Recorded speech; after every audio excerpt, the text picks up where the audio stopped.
గమనిస్తున్నాము. మన ఇండియాలో 80% అభివృద్ధి ఉంది. టైంలో స్వాతంత్రానికి ముందు స్వాతంత్రాలు తెలుసుకుంటే ఇక్కడ చూసిన అవినీతి అనేది బహిర్గతమైంది.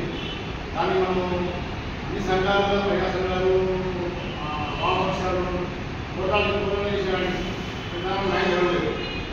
ఉదాహరణ తీసుకుంటే మొన్న పన్నెల మున్సిపాలిటీలో కార్గిల్ యుద్ధంలో పాల్గొన్న మహాన్ దేశభక్తుడు ఇంప్లిమెంట్ వ్యక్తికి ఇంటి పనులు మనకు న్యాయం చేయాలి. అది జరిగి 6 నెలలు అయిపోయింది. ఆ సర్టిఫికేట్ని అతన్ని వేధించి మున్సిపాలిటీలో హత్య చేశారు. హత్య అంటే గుడిగొట్టి తిరిగాడు. అతను ఇంకా ఇవ్వకుండా లంచం అడిగి మానసిక హత్య చేశారు. ఎంతవరకు ఆ అధికారులు సత్యం చేయలేకపోయారు. ఇన్ని సంఘాలు పోరాటాలు చేస్తున్నాయి. లోకల్గా ఆ కమిషనర్ కావచ్చు, ఉద్యోగస్తులు ఆ సర్టిఫికేట్ ఇవ్వకుండా మానసిక చంపేశారు.